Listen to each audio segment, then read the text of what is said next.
Recording. And the read begins in 3, 2, 1.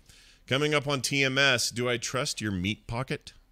Barney does other things now. As if winning once was not enough. Why work hard when you can cheat? There's a nice new beer for dogs. Tom's Tech Time and Recomentals and more on this episode of The Morning Stream. If you think all apple pies are basically the same, look again. See something special?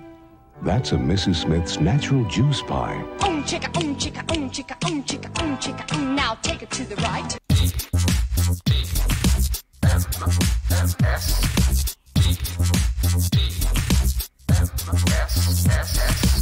The Morning Stream. Better than a pound of jam in your pants.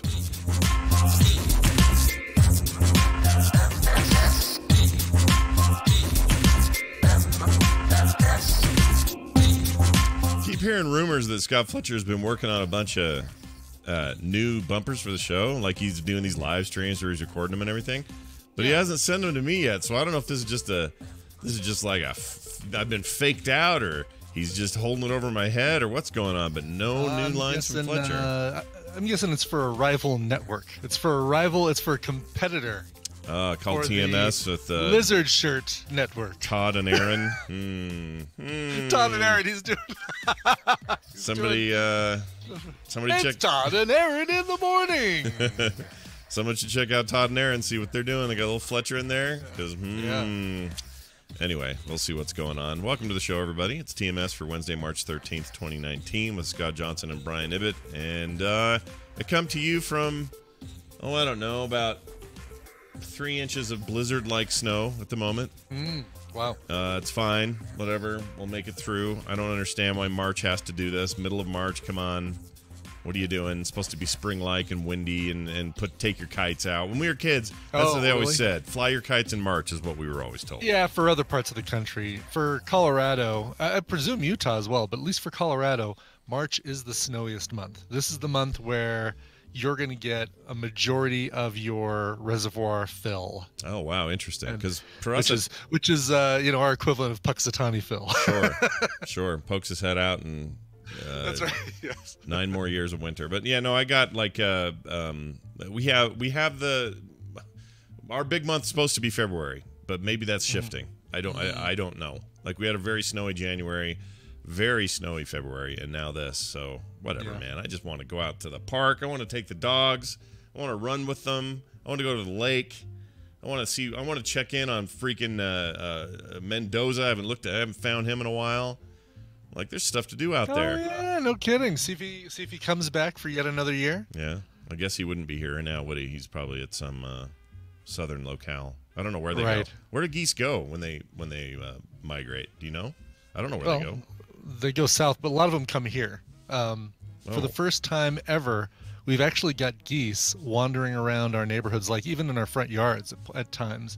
Weird. And we've never had that before. And now there's goose crap everywhere. The little green roly-poly goose craps. Yeah, the little green Tootsie Rolls all over the place. Those are the best.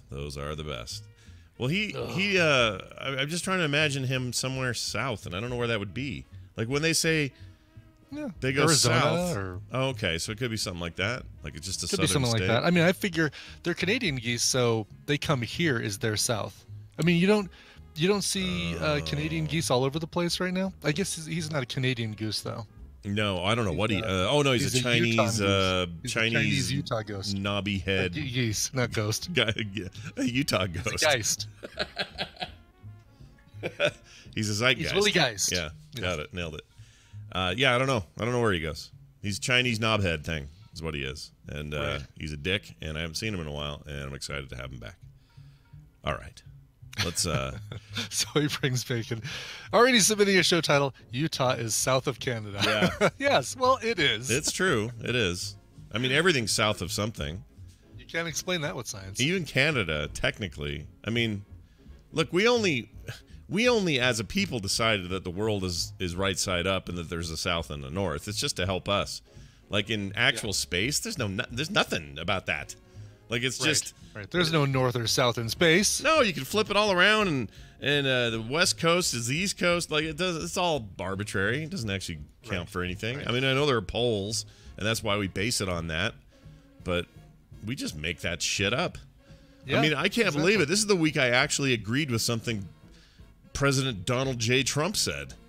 Do you want to know what? Yeah, do you want to know what it was? The first time in his entire presidency, and probably Tim Apple. You agreed with him that Tim Cook should be named Tim Apple. Yeah, I'm going to shorten everything and give them the names like Brian Coverville, and even though Ibbott's shorter than Coverville. Yeah.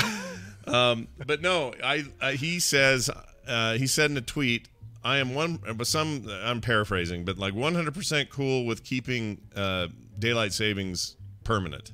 He said. Yeah. I'm not saying that that's going to end up happening, but it would be the only piece, if it ever happened, it'd be the only piece of president-led legislation that he's talked about that I like. Yeah. So could we get out his magical pen pen that only seems to do a 1/4-inch wide black stripe that goes up and down in angles, and just executive order that nonsense. Just say, all right, you know what? I'm declaring a national emergency. Daylight savings time year round. What's that thing when we were kids? It was like stencils and pens, and you would spirograph. It's like he has a permanent hand motion spirograph for his signature. Just his signature looks like an EKG that has been Photoshop shortened widthwise, but not lengthwise. Yeah. So actually, here's an idea. The chat room's kind of boiling about this. Why don't we have an executive order, since we're so easily throwing those around right now? Actually, why not? Why don't we just have a full-on emergency declaration about daylight savings? Because I'm freaking tired. I couldn't go to bed on time last night. I woke up this morning feeling like it's an hour earlier. Like, forget about border walls and all that. Let's just put down our fists and say, damn it, no more daylight savings time or permanent daylight savings.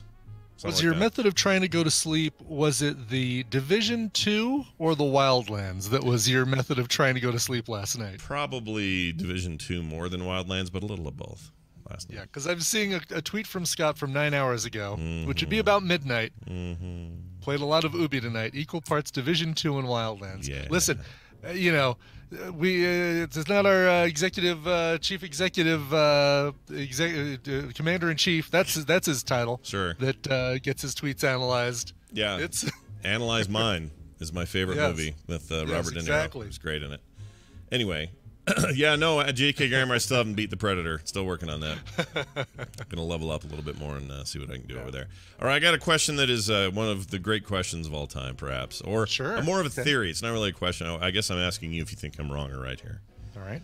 Yesterday, the kids are home from work, and they're both like, you know what, we should get food. And I said, okay, what do you guys want to do? Mom's out of town. I guess we can do something fun. They said, ooh, what about Thai food? I said, that sounds great. Nick, do you want to run Carter out there and get it while I do this show thing? And he says, sure. So they go out, and then they call me and they say, the Thai food place isn't there, closed or something. I can't remember what the deal was. But instead, we're in line at Taco Bell. What do you want? And I said, They really, their backup, they didn't have a plan B. They had, a plan S or plan... A plan, no plan, no bid, just a freaking fall back on kind of plan. And I said, oh, all right, well, that's fine. Give me a steak burrito and whatever. And they did too. Okay. They got whatever they got. Carter ended up in a second line because she wanted to get the waffle fries at Chick-fil-A, but not a sandwich. So she did that. Sure. Then they came home. That's commitment to the waffle fries, which are good. I agree. But it's just because, if Taco Bell had regular fries, she would have gotten there. And it turns out they do have some kind of temporary fry thing right now. What do they call those? Angry fries or taco fries or dirty fries, frachos, frachinachos, fro-bells. I don't know what they are. Yeah. But they're not good. They're okay, but they're not great. They're just kind of weird potato sticks, Yeah, nacho fries. Yeah, that's it. They're nacho fries. Yeah. Hey, these are my fries. These are nacho fries. These are nacho fries, which I think is kind of a racist thing to say now. Anyway. I don't know. It might be. Brian, you never know anymore. Like yesterday we talked about. Never know. So anyway, rattlesnake fries. John from Florida is right. That's it. They call them rattlesnake fries, and they have a big. Oh, really? Yeah. Oh, that's right. They're the super spicy ones. Yes. Mhm. Okay. Nacho fries were how they got this business started with the what's his face Cyclops from the '90s X-Men films. Right. Marsden, James Marsden. James Marsden, sure. I like that guy. Yeah. Anyway, so They went to Taco Bell. Taco Bell, we get it home. They bring it home. It's all fine. I open it up. I look at the burrito, which, by the way, burritos from Taco Bell, when they're hot, there's a smell of like a burnt marshmallow going on. I don't know if you've noticed this. Oh, really? Yeah. I have not noticed that. It only happens once in a while. But anyway, it has this smell of like a wafting, burning marshmallow. That's fine, no big deal. But I look at this package of burrito here, and I suddenly have this thought. It is perhaps one of the great trust transactions mankind has ever had. And by that I mean you're giving me a fully sealed, completely wrapped up package. Right. Sure, yeah. And I can only trust. I mean, yes, I could pull it apart and dig through it if I wanted to. But I can only trust that everything's okay. Do you know what I mean? A sandwich or a burger, you can lift the bun and go, oh, that burger looks weird. Or, oh, that lettuce is wilted. Or whatever. Like you have... You're trusting that the contents of the burrito are... You're basically... It's a sight unseen. You put that in your mouth before you realize what's inside it. Yeah. You're just assuming that the menu and the things that showed in the picture are all going to be there.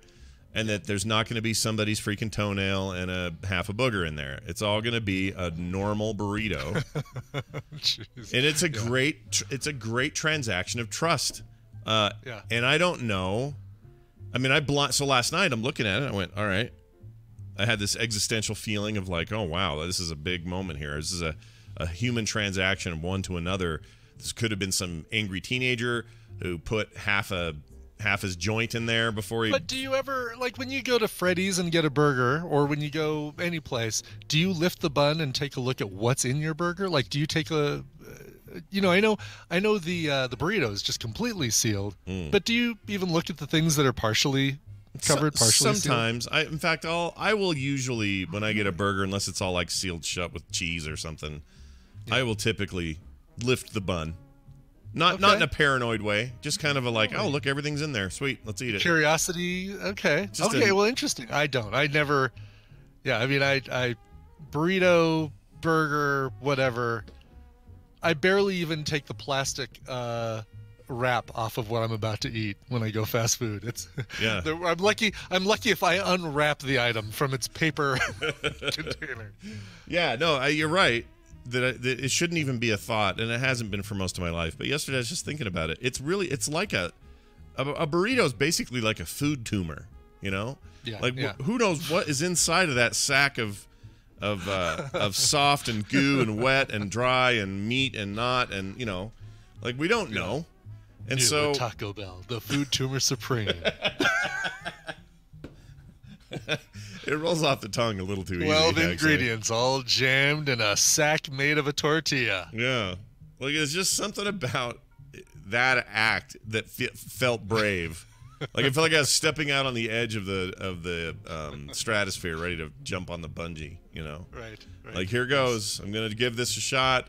Everybody watching? Okay, I'm going to take a giant bite out of this completely covered, sealed unit of food. Who knows what I could find? And lucky enough, or whatever, I don't know if luck's part of it, but it was a fine exchange. It was good. It was a fine burrito. Good. Okay.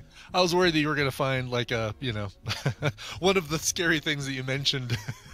No. Inside. So it was fine. It was good, huh? It was fine. No chunk of glass. No, nobody dropped an eyelash in there or whatever. It was just that I could tell anyway.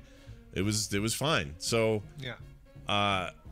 You know why I check burgers? This is the other reason I check burgers. You got to remember, and I've told you this story before, but I had that one Wendy's experience where the meat had a foot mark on it, a shoe mark, like a little shoe imprint. 30 years ago? No. 25 years ago? No, it wasn't that long ago. It was like, was it in the 90s? No, it was like 2007. It's like, wasn't that long ago. All right. In the 90s. Now where was that? Yeah, it was Wendy's, and then at the Carl's Jr. I got the salad with the magic sand in it. That was pretty fun. and that was 90s, so I'll give you that one, late 90s. Okay, all right. Yeah. But so the burger thing, I just always just kind of go look inside. No big deal. Well, But burrito. Now there's a different kind of burrito. If you go to a place that's like real burritos, you watch them make it typically, right? Like behind the counter, you mean like Chipotle kind of thing. Sure, Subway style. When you're They're just like walking wham wham. What do you want? Boom bam. Slip slap. Fold it together. Put it on a plate. There you go. That way, I was thinking when you said, "Oh, you go to a place that's real burritos," I'm thinking like, I don't know, a Mexican restaurant. Well, oh yeah, good point. as opposed to Chipotle, which is only a degree or two higher on the list than Taco Bell. Yeah, I mean, yeah, it's better food for sure. It is better food, but you know, I mean, if you're going to a regular, all right, let me ask you this: you go to Red Robin? Yeah. Do you check the burger there? Do you lift up the button? Yes, especially when they take 3 hours to bring it to you. Yes, I do look at it. Well, okay, yeah. Because our Red Robin sucks. Good point. Your most recent Red Robin experience has been a bad one. I'm trying to think of like a sit down, we bring it to you kind of burger place, like a Chili's or an Applebee's or. I did go to Chili's recently. Let's say Chili's because I did do that a couple weeks ago. So. By the way, today. Yeah. Chili's birthday. Today's Chili's, the restaurant's birthday. They're celebrating by having $3.13 margaritas all day long. Oh my Lord! How old are they now? How old's Chili's? I don't know. You don't know how old they are. Wait, no, I just know that that today is $3.13 margaritas because it's March 13th, and they talked about that on the local news instead of telling us anything of value. Oh, here it is. 44 years old, by the way. Oh, there you go, 44. Yeah. Happy birthday, Chili's. Yep. 1975, March 13th. That's today. Yeah. Well done. Yep. Well done, guys. Well done. Your chips are good. I like your anyway, but chips. So a high end. I mean, not high end, but like a higher end place than that. Higher end than a Chipotle or a Taco Bell.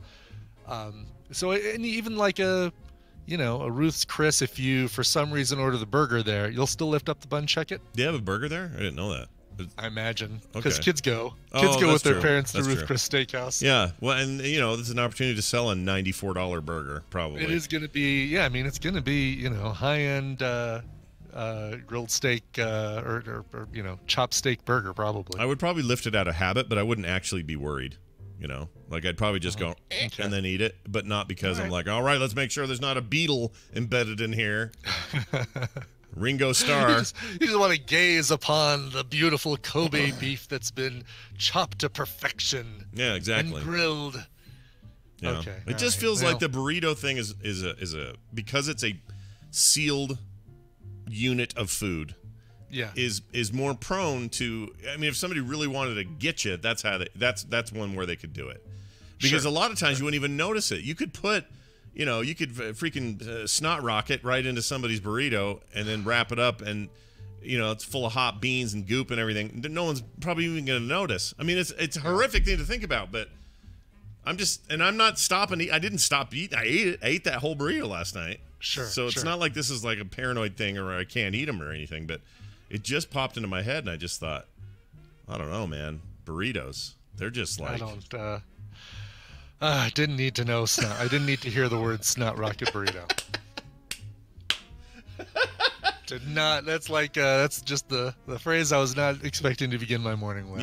Me either, to be honest. I really wasn't planning on it. Tell me about Puzzle Pint last night. How'd it go? Did you guys Puzzle win? Pint, the monthly deal. Some tadpoolers now getting into this. I got to find out who all went last night, tadpool wise. But typically, the group is me and Tina and Nikki and Clark, local tadpoolers and friends of the show. Mm-hmm. Sometimes George will go with us. Last night, though, it was just the four of us. Lean and mean. Four of us.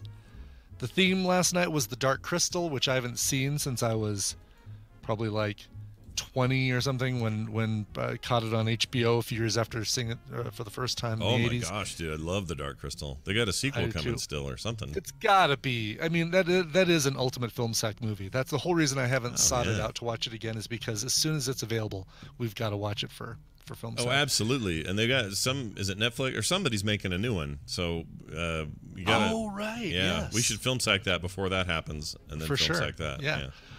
Anyway. So it's it was the first time that we have raced through all 5 puzzles and the warm up, so 6 puzzles, without any sort of like stumbling, like completely stumped. We started at 6:43. We clocked in at 7:43. They were the people we turn our sheets into were like, "You guys are done already? That's amazing."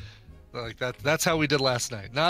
Certainly not a common occurrence for us at Puzzle Pint to be that expedient in our completion. But man, we nailed. We were on fire last night. So how did it? But like in terms of correct answers, though, how'd you do? They won't let us turn it in unless it's correct. They'll send us back to our table. Oh, really? That's interesting. I didn't realize that. Yeah. That's how that works Yep. then. That's the whole That's thing. how that works. Like basically, you take it up. They don't even give you the last puzzle unless the four puzzles before that are done.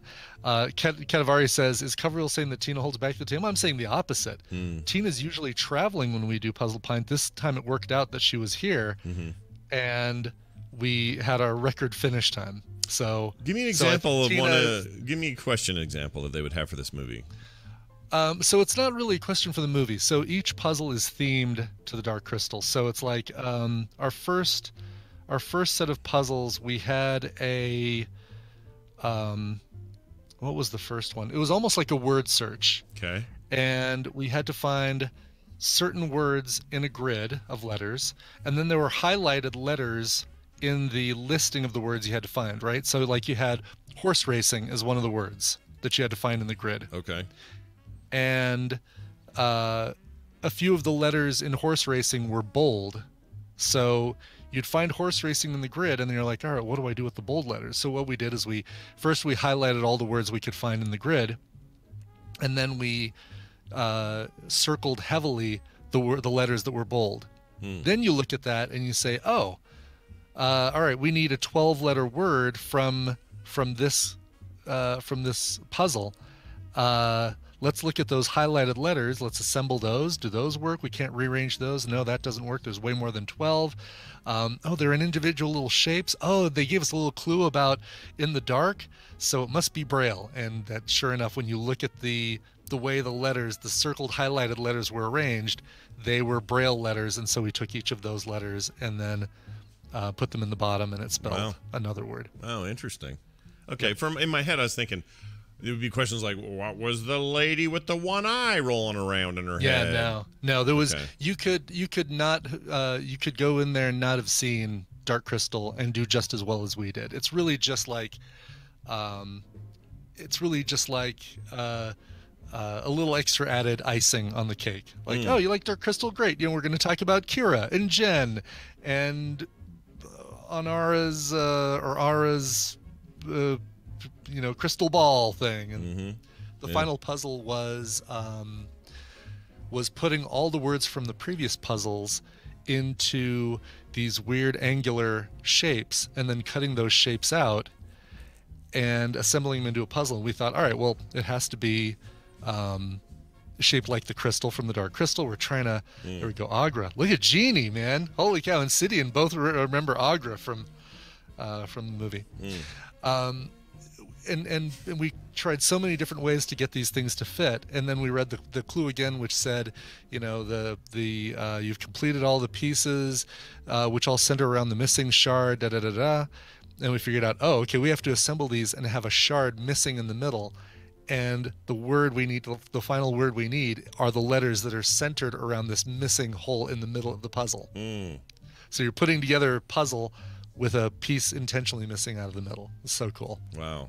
Do you think the alcohol there helps or hinders people's ability to suss out these answers or these I solutions? think it hinders people. Although I had a cider, a hard cider, and that's about all I had. I just had a Strongbow, one thing of Strongbow. That I think there's probably a level where it relaxes your mind enough to where you're open to more different ideas of solving the puzzle. But I think you do a little bit more consumption, and that You know, that you start going down the backside of that hill, Yeah. spiraling down quick. It's probably it's a nice easy ramp up, and then it's a really steep drop off after that. Yeah, that sounds right to me as well. Yeah. And also, just a side note, for some reason, the Dark Crystal and Labyrinth, I know they're both Jim Henson deals, right? Yeah. But I always, for some reason, I know it's not true, but I always picture the little old man riding the dog in Labyrinth. I always put him in Dark Crystal. So when I imagine Dark Crystal, there's those weird long things that they ride. There's the lady with the one eye, Agra. There's the all these things I remember, and then what's his name, Skeksis and all that. Right. But for some reason, also in my imagination, that little old man's riding around that dog. That puppet man is on a dog, and it's not in that movie. Movies. It's not even in that movie. But so only in Labyrinth. Yeah. I will say, quick search, and big thanks to John Florida 1968, who also put this in the chat room. Yeah. Dark Crystal is currently streaming on Amazon Prime Video. Now, we've added Amazon Prime Video to our Film Sack poll list. However, of the four of us, Brian Dunaway doesn't have Amazon Prime, and so he probably has this on DVD or something, though. I'm sure he gotta. has it. I'll bet he. You know what? Yeah, he's gotta have it. Yeah, he has this on DVD. Guaranteed, he has this movie. I say we add this to the film set. You know, I'm gonna just watch this. Just stick it in there, dude. Put it in. Film sack, doc, boom, boom, chaka-laka-laka, boom, chaka-laka-laka. Yep. Next movie is The Butterfly Effect. Yeah. After that, guess what? Dark Crystal. It's Dark Crystal. Right. Boom. Look at that. Look what we did. Look what we Take did. that, Randy, thinking you control the list forever. Yeah, guess what? We all have access to that spreadsheet, yo. Nice job, Brian. Well done. We've we can ask Dunaway if he's got Dark Crystal when he comes on. That's true. It's going to happen right now, by the way. It's literally going to happen. He's going to answer this call. He's going to join it. We're going to give away some stuff. It's going to be great. This is all things I know for sure. And I'll start it by playing this.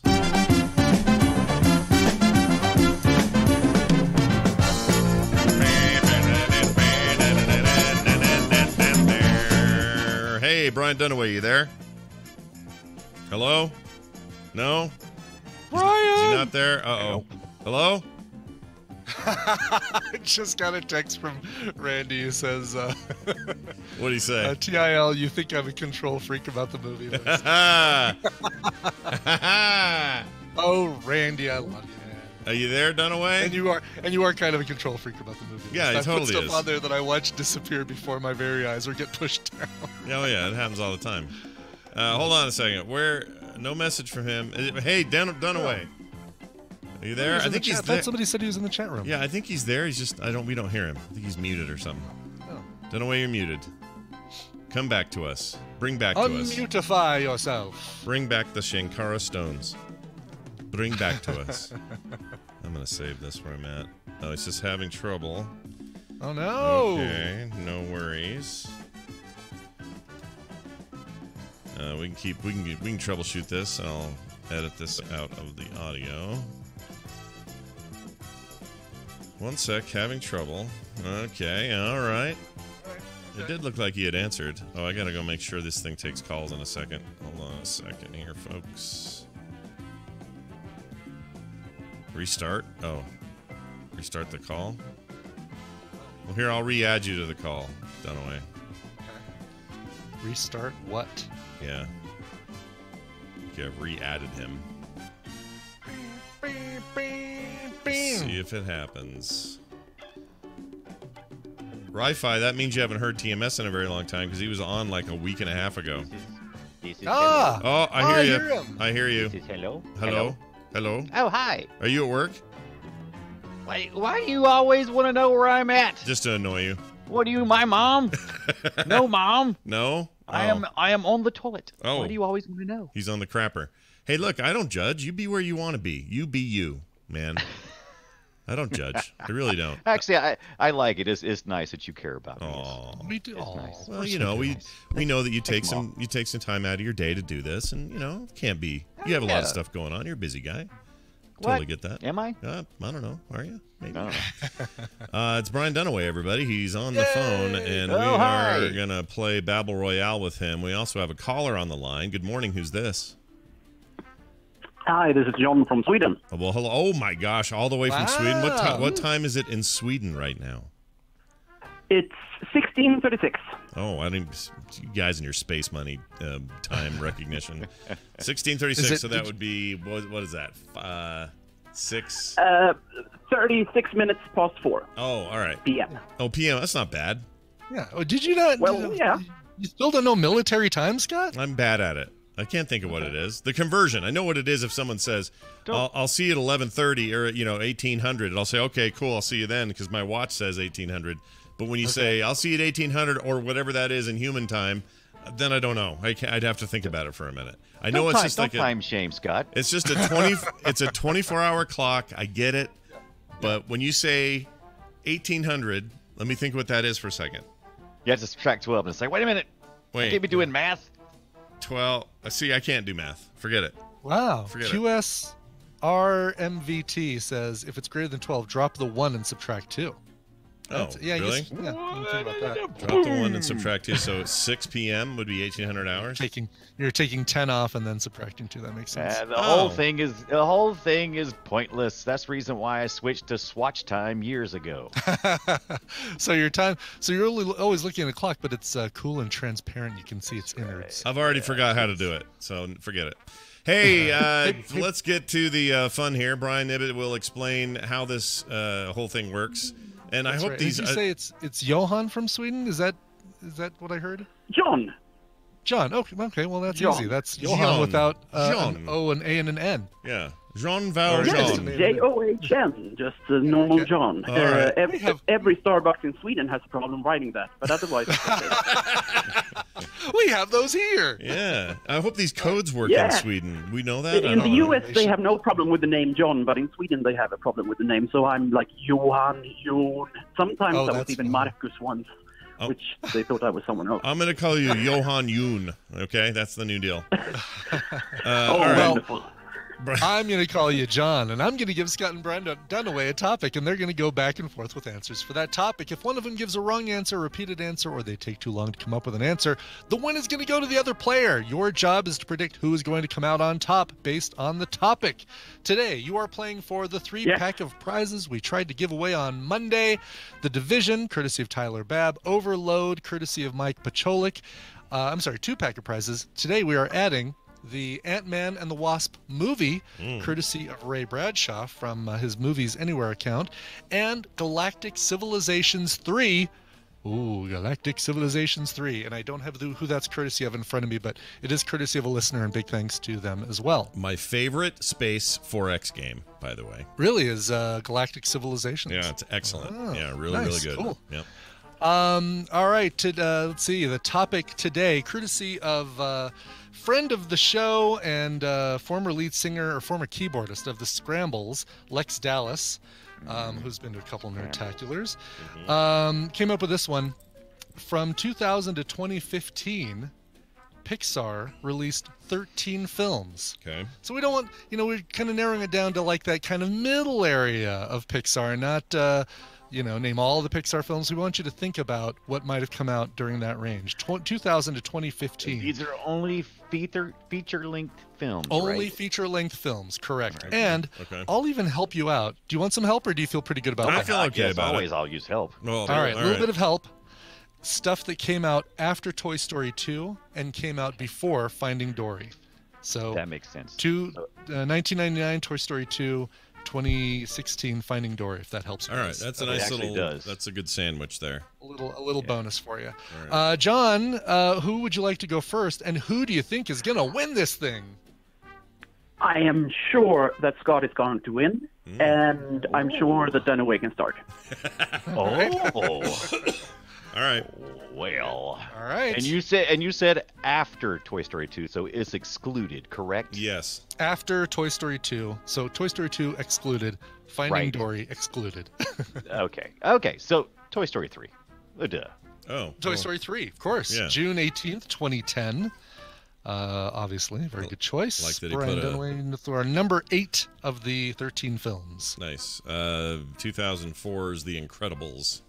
Of course, Brad Bird. November 5th, 2004. They were Incredibles. It was a good All year. right. Incredible. I'm going to go with Cars. Cars! Cars! He hates these cars. June 9th, 2006. John Lasseter and his Cars movie. John Lasseter. You got your Brad Bird came back for Ratatouille, I think. Ooh, that was a good I don't Did remember the he, year. Scott? I Yes. kind of forgot about Ratatouille. I'm going to say Did Scott's he? right. Well, I assume he Of course did. he's right. Okay. Yes, 2007. Brad Bird, Ratatouille. Okay. June 9th was the release date of that one. Okay. By the way, my turn. chat room still arguing about military time. Good. Good. That means they won't try to. I don't know what they're doing. Oh, by the way, Brian, do you have the Dark Crystal on some form of digital media? Absolutely had the Dark All Crystal in many forms of media. It's one of my favorite films, as well as Labyrinth. He has a porn Great. version as well. The Triple X Dark Crystal. It's called the The Dork darkest, Crystal. The Yeah. darkest crystal. Yeah. Oh, look at there. The dork All right, crystal. So I'm gonna go with Cars 2. Cars 2, 2011, June 24th, 2011 is when that one was Picking released. the easy fruits. Hey, that's all right. Sometimes they're the best fruits as a defensive maneuver. Right. Good fruits. Oh, geez, my brain. You say the cutoff is 2013. No, the cutoff is the end of 2015. Oh, I'm sorry. Okay, end of 2015. Don't go by the years. Go by the milestone. Well, I remember a lot of these by years, though. So interesting. we watched at Nerdtacular 2012, I think. We all hung around, or a lot of us hung around on Sunday and watched Brave. We certainly did. Wow, June 22nd, 2012. Directed by Mark Andrews and Brenda Chapman. Brave. Merida. I can do everything you do, but better. All right, I'm gonna go with how about Up? Up? Damn it. Did we say Up yet? Up. Oh, I think Scott was holding on to Up. I was. Like that guy in his balloons. Pete Docter came out with Up May 29th, 2009. His name was Pete Docter. Yeah. Pete Docter. Pete Docter. He's awesome. I'm a Peter Doctor. Pete Docter. He was responsible for.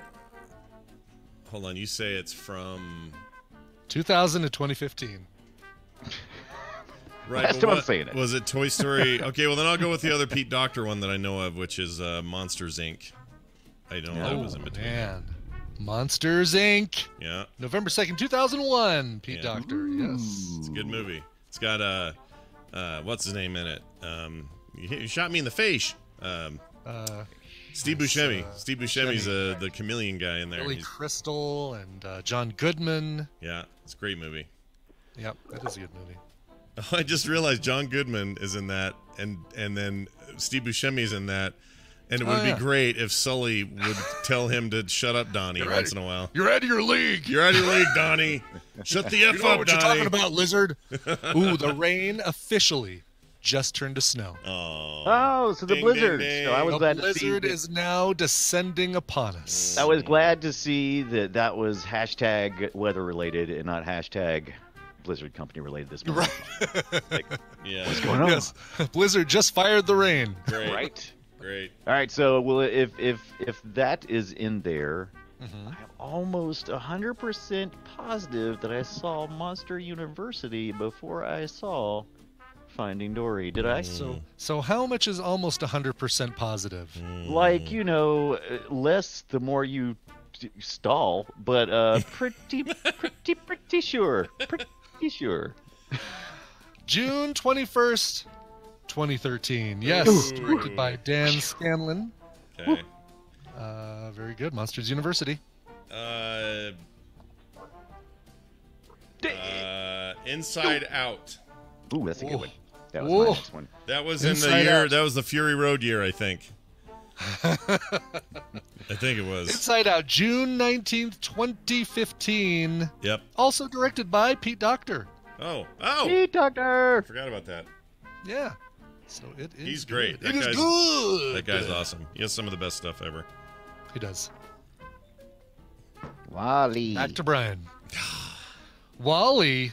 Wall-E. Right there in the middle. June 27th, 2008, directed by Andrew Stanton. Oh, yeah. Good old Wall-E. Wow. Oh, gosh. You guys are... Wall-E. You have two left. Two left left is all. named. How about... so it was weird that year because in 2015 they had both Inside Out and another Pixar movie, which they never had two in a year before, I think. I think that's never happened before. Anyway, it was The Good Dinosaur, and I think that is a much underappreciated thing. That's I liked after, it. isn't it? Was it after? I don't know. No, it couldn't have been. I don't know. November 25th, 2015. Yes, The Good Dinosaur. All right. That's a good movie, by the way. Underappreciated. It was really... I liked it. All right. With one answer, Brian Dunaway either wins or loses right here. Oh, really? So there's only one left? Yep. There's only one left. You know, I was thinking earlier. We talked about the last one. Oh, I think I know what it is. Finding Dory. Right. And I can't remember if Scott said it already, though. Is that the first one he said? I don't know. You're going to have to Or did we find that say out it for yet? yourself. You have to say it and take your chances. Did we find Nemo already? Did we? Let me tell us. Hold on. Let me explain one reason why that dinosaur movie was awesome. Yeah. It had Sam Elliott in it as a T-Rex. And I'm telling you right now, that's enough to make the whole movie Inconceivable. fantastic. He was so good. Was it a T-Rex with a big mustache? Please tell me it was a T-Rex with a big mustache. No, but they were big cowboy-like T-Rexes. It was like, hey, let me tell you, son, have a seat here and all. It was great. Wow. It's freaking great. Sam Elliott, Anna Paquin, Steve Zahn, Jeffrey Wright, Francis McDormand. I think that's one I haven't seen out of all of these. So I liked it. I don't know, but I've been spinning around in my little spinny chair for the last 5 minutes, and I think I'm just gonna be on the floor. All right. all right. What's your final answer, Brian Dunaway? Oh, we were not finding Dory. We were finding Nemo, unless you're jerking me around, and he's already said it. But Scott didn't go. So I'm hoping. Yeah. Finding Nemo has not been said yet. May 30th, 2003, also directed by Andrew Stanton, and that is the entire list. Of Congratulations. 13 Pixar films. And I saw every one of those in the winner. theater, except for The Good Dinosaur. I saw that one in the theater. I've seen all these movies except for Cars 2. Oh yeah, I haven't seen Cars 2 at all. And for some reason, that shouldn't count. Cars 2 is better than Cars 3, the most depressing of the cars, just like Toy Story 3, the most depressing of the Toy Wait, Story. I haven't seen Cars 3 either. When did that come out? Well, guess what? Guess who's all decrepit and must accept his fate of falling from fame. That's right, Lightning McQueen. Yeah, Lightning McQueen sounds about right. And he probably says "wow" a lot in there. And here's the other thing. The only other movie I haven't seen is Monsters University. That's the only other one I haven't seen. Oh, really? Not because I didn't want to, just I don't know, never did. Yeah. Yeah. Well, there you go. You know what that means? That since we got them all, it's an automatic win. For John. Yes. John, congratulations. I've done that in a while. Yeah, well done. Here's what you got to do. Thank you very much. Here's what you have to do. You guys have email in Sweden, so here's what you got to do. You got to send an email to I Brian. named it quite a few times, actually. Yeah, coverville@gmail.com is the address you're going to send it to, and he will hook you up. And congratulations once again. Absolutely. Congratulations, John. Yeah, well done. Brian Dunaway, well done as well. You and I proved thought today. I had you The Good Dinosaur. I thought I was over here celebrating. I always remember that one because I liked it like a lot right when it came out, and so and it didn't get as much praise as the other one that year because that thing was just pert near a masterpiece. And so Good Dinosaur was like this little extra. It was like a little, I don't know, almost like a little, I don't know, like an extra. But again, Sam Elliott as a T-Rex. What else are you gonna get in this life? It was fantastic. Anyway, having you on is also fantastic. I just wish you the best possible day.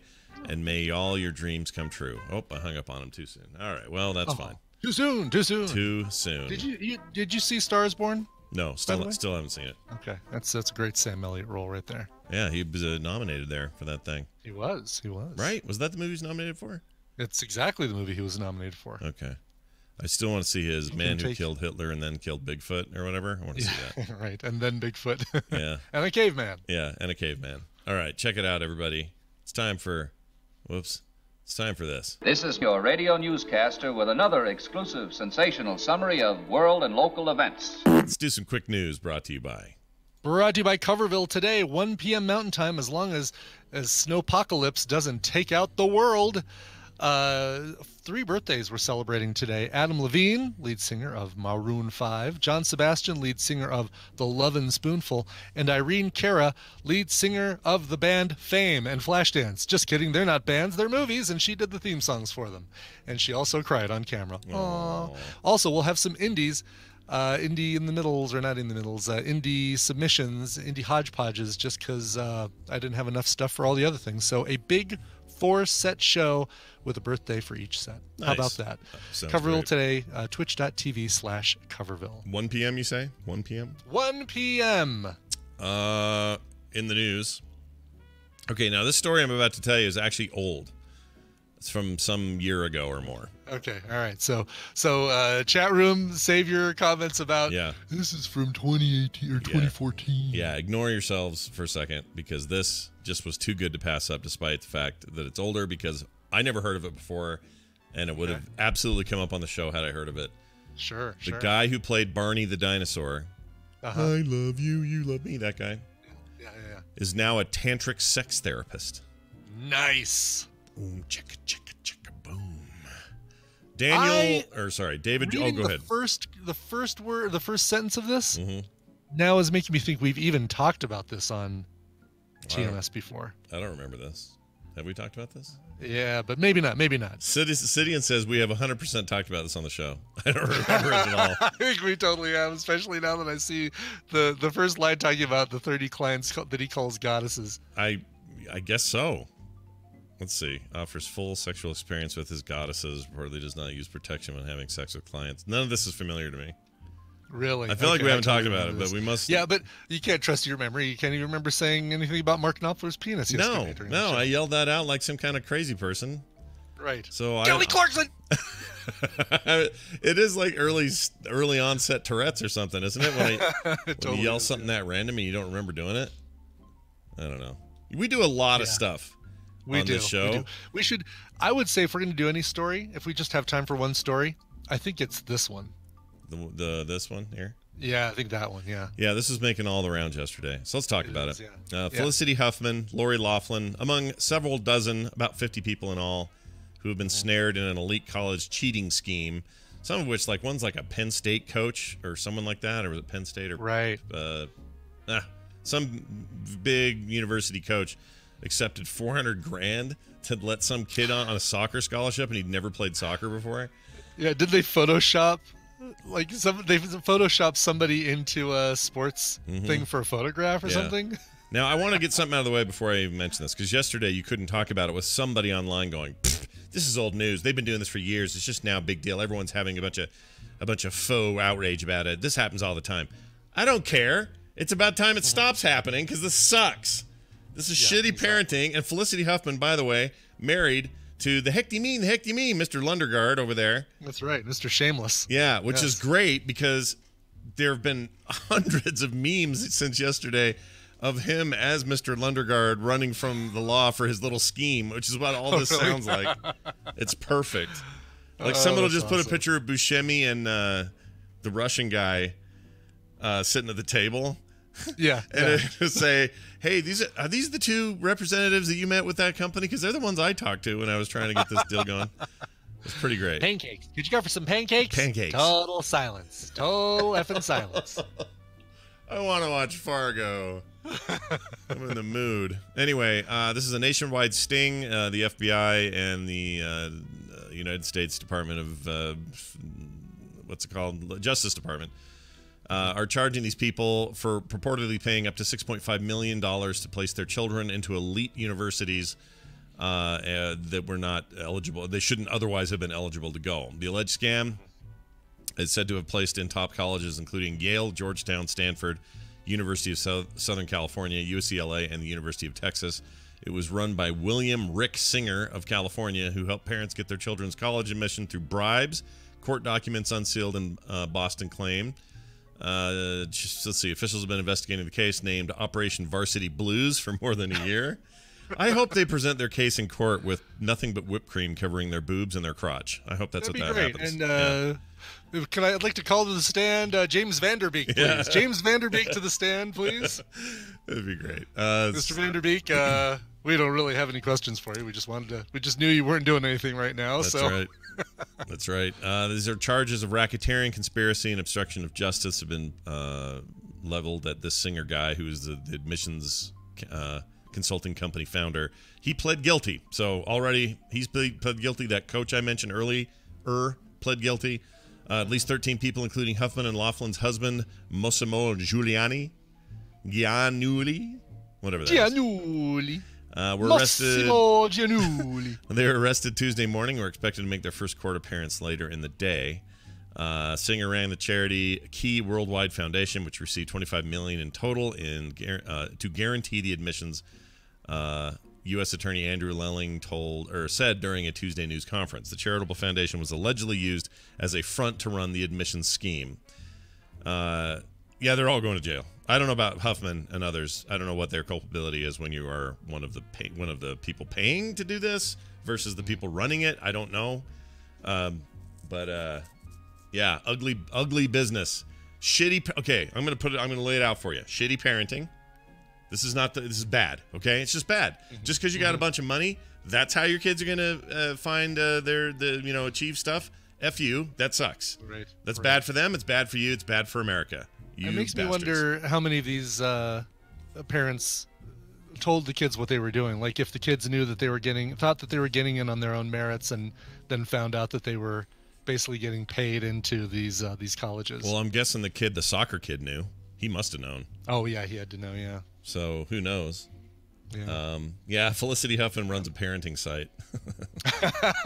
Well, this is the ultimate job of parenting. It's not the ultimate job of of being honest and truthful, but she definitely put her children first. I saw a tweet from Donald Trump Jr. yesterday. Oh God. He's dunking on her. Old DJ TJ. Yeah, and I said to myself, "Ooh, buddy, you might want to sit this one out, though. This probably is yeah, right. Probably a bad one for you to want to get involved in. We already know his dad got completely carried into that college where he has threatened them not to ever show his SAT scores. It's pretty embarrassing. Mm-hmm. So there's no way. Let me tell you this right now. I'll just say it out loud because I believe it to be true, and you'll have to prove me otherwise. There's no way Donald Trump Jr. got into his school based on the merits of his academic achievements. I guarantee Donald Trump Jr. did not do that. Guarantee. Yeah. Anyway, I'm not trying to make this about Trump. The point is, did he go to Trump University, or is that was that around when he was? No, but we all should have gone there. Would have been great. We all should have gone there. Yes. I hear the steaks are delicious. They're amazing. They're the best in the country. Nobody makes better steaks. I know steaks better than anyone. There was a little bit of discussion, and then we'll stop talking about him, but a little bit of discussion when I was out in Vegas with Mitsula talking about where we're hoping to hold the Saturday night event. Yeah. And Mitsula said, you should just tell Scott. We should just swing by the Trump Hotel, and we should tell Scott, we found a place. They're totally willing to have us, and then send him a picture of standing in front of the Trump Hotel. Oh my gosh, I'd totally do that because I would love to just make fun of that place while we were there. Yeah, but I wouldn't want to be given any money. Well, I don't want to either. But my point is, like, if you guys pulled that on me, I'd go all in. I'd be like, look at this stupid gold thing in the bathroom. Look at this dumb, awful idea for decor. Like, I'd go hard on it. Yeah. Anyway, is that the full list of people? Jeannie's got the full list of people. The full list. I mean, I think Huffman and Laughlin are the only ones that we know, right? Are the only recognizable names that are actors. Everybody else is like CEOs and stuff like that. Elizabeth Kimmel is on the list of Las Vegas, and I wonder if because Jimmy Kimmel is from Las Vegas. Oh, is it his? It's not his wife, is it? She seems too old. Maybe an older sister or something. That'd be bad. Or it could just be Kimmel. Who knows? I mean, it could be just a common name. Could be many Kimmels in Vegas. Let's see. Felicity Huffman, Elizabeth Kimmel. Yeah, I don't. Oh, Toby McFarlane. I don't know who that is. Oh, they tell you here. Bunch of names. Founder and CEO providing drinking and wastewater systems, Devin Sloan. Yeah, these are a bunch of a-holes. Don't. Why would you help your kids cheat? This is the opposite of what your job is. Your job as a parent is to not do that. Now, I know money makes you weird. I get it. But you have one job, and that is to help your kids find their own way and do it the best they can. And it's going to be a bumpy ride, but gosh dang it, maybe you can teach them a little something. Oh, right, my gosh. Humility or you don't always get what you want, but, hey, make the best with what you got. By the way, Elizabeth Kimmel does not appear to have any immediate ties to Jimmy Kimmel, late-night television host who was raised in Las Vegas and attended Clark High School, according to the Las Vegas Review-Journal. So, all right. So before we get But Toby McFarlane, oh no, that's got to be related to Todd McFarlane, the famed comic artist, or Seth MacFarlane, the famed comedian TV guy. Oh, Jane Buckingham of Beverly Hills, California has got to be related to Lindsay Buckingham. Yeah, that's the one of Buckingham Palace. Anyway, it's a big mess. We'll see how it goes. Yeah. After the song, we're going to have... How long is this song? We're going to have Tom here for Recomentals. We're going to talk... for Tom's Tech Time, we're going to have Nicole in after that for Recomentals and some other stuff on the other end. So stick around for that. In the meantime, Brian, will you please explain this song to me? I will explain. Does the song really need explanation? Well, maybe. Another friend of the show, Tanner Goodman, who is starting a brand new podcast called UTC Interviews, which stands for Under the Covers Interviews. Interviews artists that have done covers, and those shows will start appearing in the Coverville feed soon. Just interviewed a British-born Filipina singer named Clara, Chlara. She great indie artist here, influenced by a lot of the stuff that her parents were listening to in the 70s, but then getting kind of a modern take on them, but grew up listening to stuff like Michael Jackson, Stevie Wonder, Air Supply, and then modernized stuff like Christina Aguilera, Whitney Houston, and more modern stuff like Katie Malua, Chantel Chamberlain, Lionel Richie, etc. Anyway, this is Clara and a brand new song called Unstoppable. We'll be right back. In Old Salem County in southern New Jersey, the warm days and cool nights of September nurture a spinach that's filled with flavorful crinkles and swirls. Chicka, chicka, chicka, chicka. That's the wrong one. Hold on, let me fix that.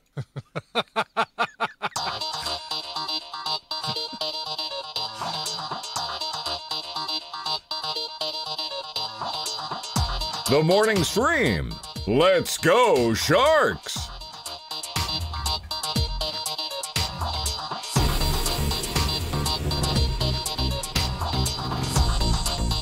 All right, we're back, everybody. Yeah, I'll fix that in post. Don't you guys worry. Okay. Did mine left ear get louder, or is it just me? It's probably just me. Yeah. How can I answer that question with any accuracy? When I say words to you, do you hear me more out of your right ear or just normal? Out of both I hear ears? you normal. Okay. Yeah. That answers it then. I think it's my ear. Okay. Oh, I see what you're saying. Sure. Yeah. Okay. All right. Hey, let's do the next thing, which is very ace detecty, if you know what I mean. Yeah. We're going to call Tom Merritt of the Daily Tech News Show and start it with this. With the computer, as with any tool, the concept and direction must come from the man. That man, as always, each and every Wednesday that we can have him anyway, is Tom Merritt. Hi, Tom Merritt. Good morning. I'm glad you added that last codicil. Yes. Each and every Wednesday when we can have him. Yeah, when we can have him here. Offers may vary, not valuable in Texas. When available. Well, I mean, you were in Texas for a week, and so that we didn't get to have you last week, which was, kind of a bummer. Right. But we also knew you were up to some fun stuff, and so I hope you had a good time there. Someday, airplanes will let me stream to the morning stream. Oh, that'd be awesome. It's cool because hotels are starting to add podcasting rooms now, like where you can stay in some hotels, and they've actually got like a sound booth, stuff on the walls, sound absorbing panels on the walls, microphones set up. Not many of them, but but they're starting to become more and more prevalent. What is that for? That's for podcasters? Or is that for podcasters? Yes. Really? By podcasters for podcasters. That's very odd. I had never heard of that. All right, Yeah. I want to see one of those. I don't know if Is that widespread, or is that one hotel did it and created a press release and everybody's excited about it? I don't know. According to an article that came out March 7th on TheRinger.com, Room and Pod, the hot new hotel amenity, is a podcast studio. The Detroit Foundation Hotel. Well, no, LA's Mayfair Hotel has added it. The Ace Hotels in LA and London have recording gear free of charge. Yeah. Stockholm's very swanky, very modern Hotel at 6 has a rentable podcast studio. Moxie Downtown Chicago Hotel. Yeah. Feels for real. Yeah. Yeah. It may not be widespread, but that's enough different places. Yeah, that's legit. It's a very unusual. It is a weird thing to add, I guess, because everybody has a podcast. Look at these look at these hipsters in that article. Being one of those, like, Japanese hotel adds robot. Like, oh, hotels are getting robots. Well, no, right, exactly. But this seems like, no, this is the real deal. Like, this is more quite a hotels. few. Yeah, I wish they had a list on here of ones that. And then they've got podcast studios that are now letting podcasters sleep on the floor. So it's coming full circle. They're merging. Finally. Look at these hipsters. Is it a hotel or a podcast studio? I can't even tell anymore. Exactly. Do you guys know who Moxie? Hold on. What's it called? Moxie Marlinspike? No, sorry. Moxie Fruvis? Bumble Spot? Oh, that's the name of their place. Well, anyway, there's Moxie Music. There's some young hipstery looking folks here on this thing making a podcast in the Marriott. And Moxie Bumble Spot. Sure. I when she was called into the Hunger Games, I volunteered as tribute to take her place. Isn't she the new Defense Against the Dark Arts teacher? Yeah. That's what I was thinking. Yeah. She's the one. Finally, she gets her due. Yeah. the Wraith 86, Moxie Oron. Yeah, Moxie Oron. Very well done. Moxie Oron. All right. Anyway, I'm going to want to see one of these one day. I just want to get into one of those hotels and check that out. And no chat room. I don't see anyone who's younger than me as a hipster. I'm seeing people with torn jeans and goofy clothes as a hipster. That's what I'm doing. Yes. Hey, speaking of hipsters, we got one right here. My jeans are torn. I know. That's why you're here. I want to have hipsters on the show. Hipster Merritt. Hipster Merritt. Tom the Hipster Merritt. You know him. You love him. And he's here with the latest in tech headlines. What's going on? I know we got there's a lot of talk about this Apple event on the 25th and all that, but I'm wondering what's on the tip of your tongue today. Oh, fine. Let's talk about the Apple event. I mean, do you think, all signs point to this is their big streaming service announcement, right? Yeah.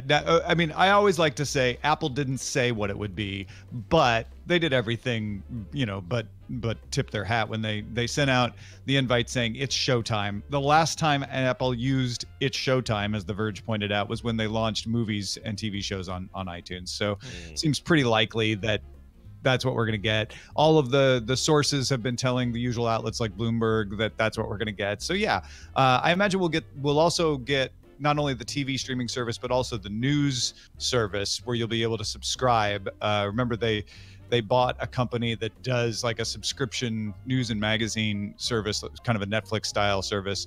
And I would imagine they're going to launch that as well. The news out today is that in advance of this March 25th announcement, Apple has been hurriedly having meetings with AT&T about HBO, with CBS about CBS All Access and Showtime, with Starz, to try to get these services into the system. And in fact, it doesn't sound like we're going to get a ton of Apple originals out of the gate, which makes sense. We've heard about all the ones that they've signed, and it's a lot, but not all of those started production at the same time. Not all of them take the same time to produce. So you can't imagine that all of their TV shows are going to be ready on March 25th. So we'll probably get a couple originals from Apple, but the bigger draw here will be some kind of simplification of billing, is my guess. Right. To say, hey, you guys are tired of having to manage all your subscriptions. What if we had a service that could tell you, if you want this show, we'll handle figuring out which subscriptions you want and give you one simple bill. That is my guess, is what Apple's going to pitch, along with some kind of interface that makes it really easy for you to find your shows and watch them. Sure. That'd be nice. I'm looking forward to hearing about all of it. This Tiki Watiti Time Bandits thing was just announced, so that's obviously not in production yet. But yeah, that one won't be around for a while. Yeah. I can't remember which ones are the longest running one. I think the Reese Witherspoon, Jennifer Aniston one was one of the early announcements. Don't forget Carpool Karaoke. Carpool Karaoke is the one everyone always brings up, but you got to remember that was started long before this project. Well, that's true. Sure. It's produced by CBS for Apple, which, I mean, that still makes it an Apple original, but it is a very different animal, and it's the only thing that continued. They also had that app oriented, the app like review one with Shark Gwyneth Tank Paltrow. thing. They stopped that. So I think they feel like Carpool Karaoke just makes sense as a way to get Apple Music fans to watch some video and get excited about music. Yeah. And I don't consider that to really have any impact on this service, although it would be silly for it not to be available to. Yeah, of course. I'm curious about that. It feels a bit like the Comedians in Cars Getting Coffee deal that Netflix now has with Seinfeld, where that started somewhere else. That started on Crackle. Yeah, Crackle, and then it was who was the big supporter? It was what car company, whatever it was. But it was like it was basically a branded video to a certain extent because they always drove their car, and obviously worked really well because neither Scott or I can remember what car company it was. I want to say, what's Nissan's luxury brand? It's Acura, not Acura. Not Acura. That's Honda. Yeah. Can't think of it, but I want to say it was Nissan's Acura. Lexus? No, that's Toyota. Lexus is Toyota. Toyota, that's right. Oh my gosh, why can't I think of that? Chat room, come on, belly it up, cough it out. Acura. No, that's Honda. That's Honda. We just said that. Yeah, that's Honda. That's not it. Infinity, that's it. Infinity, right. Pretty sure it was Infinity is what they did. Something like that. Anyway. Infinity. Well, all right. Ad infinity. Do you still are any of the rumors? I mean, we won't know this obviously till the day. I guess I'm asking for your speculation, but do you think any of those old rumors about, hey, this service will be a service people can pay for, but also there's rumors that if you're an iOS user or you somehow are paying for other Apple services, that this is just going to be a free add-on to everything you're already doing? Do you think there's any way that happens? When you're talking about Apple's originals, that's the thing that people haven't been sure of. And my speculation had been that if you're using an Apple device, you'll get the originals. That'll just be part of the deal. All of these stories today really do make it seem like the Apple originals are just a bonus on top of this other service. That the service will actually be highlighting all the other stuff you can get through it. And that they're trying really hard to sign up enough companies that it will be compelling to say, oh, hey, for a, maybe not an all-you-can-eat price, but for a simplified billing, I'll be able to get HBO Stars, etc., all packaged together. They already, in their TV app, will show you and track the things you're watching through Hulu and Viki and CBS and HBO. So I would imagine that will continue and make that interface part compelling. And given all of that, my guess is the Apple originals will just be on top of that. Like, and we'll also have original TV shows if you're a member of this service. If you'll be able to just watch these shows that we're producing as an added bonus. And if you're not an Apple TV subscriber, is where I don't know whether they will provide an app for that on Android like they do with Apple Music, or whether they will just say you can buy those through the iTunes Store. And the iTunes Store is available on Android and also available on Samsung TVs now, and et cetera, et cetera. I think it'd be really fun if they trolled everybody and just got up on stage and said, it's Showtime, and then they just have an updated Showtime app for Showtime subscribers. or they stream Monsters Inc.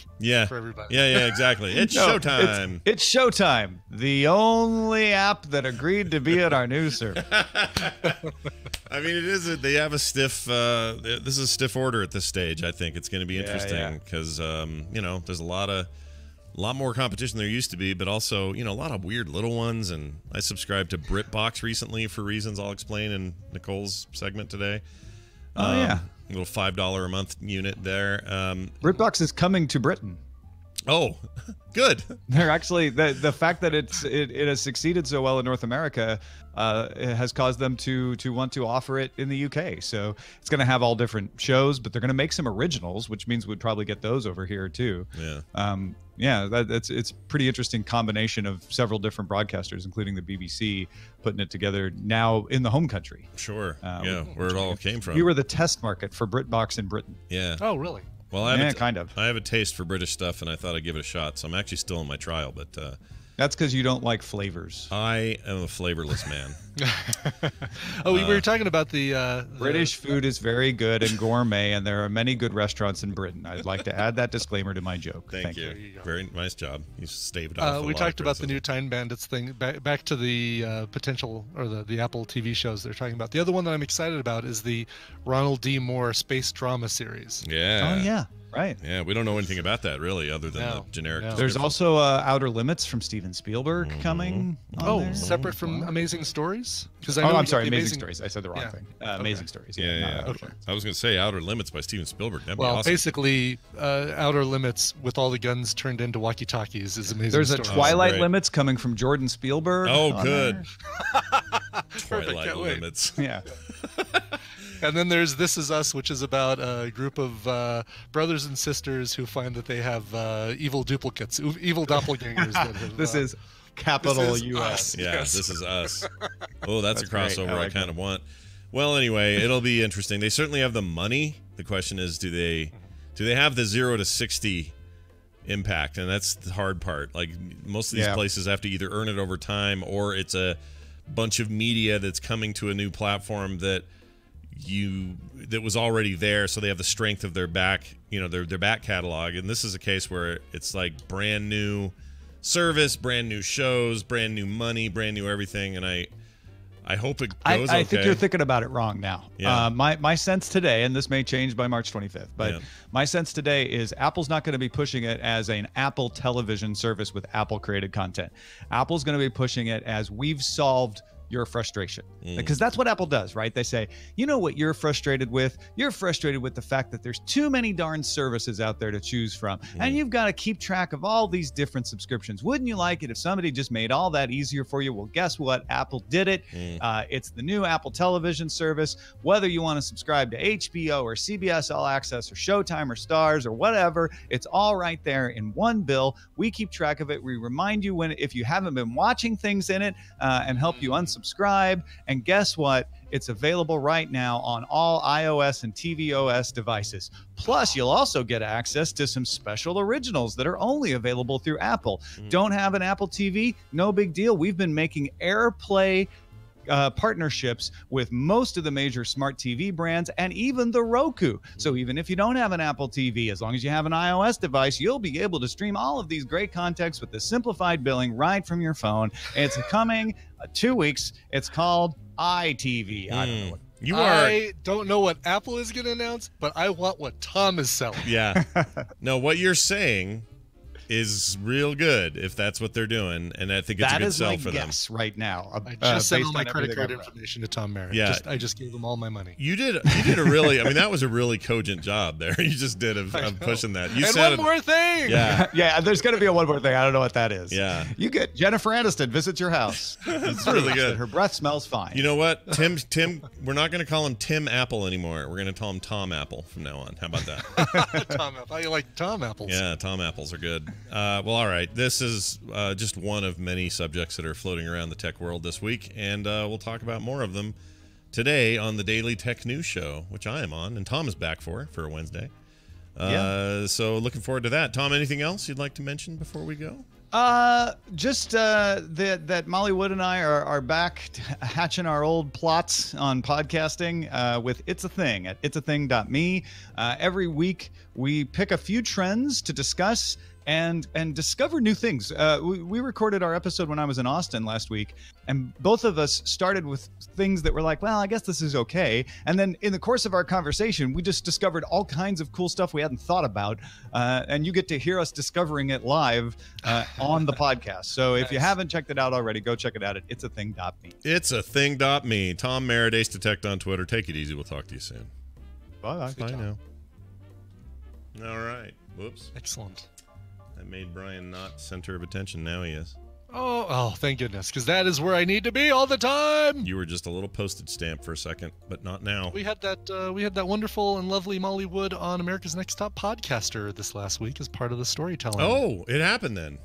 It happened. Oh, good. That's fantastic. Oh, wait, is that one out yet? That one's out. I think it's out. Is it? Shoot. Oh. I know I haven't heard it yet.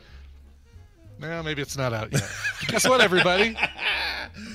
That's right. Guess what's Jenny coming? Josephson's shows have come out. Well, guess what? Surprise! I think you're probably thinking of Jenny's. She was awesome. I recorded she was awesome. I recorded the intros for Molly Wood's stuff, so that's why it's coming soon. Oh, okay. Yes. Spoiler. Molly's awesome. Jenny's awesome. So we're such a sausage fest sometimes, but these ladies, man, they're great. Oh, for sure. Yeah. Speaking of one, she's coming on the show right now. Check it out.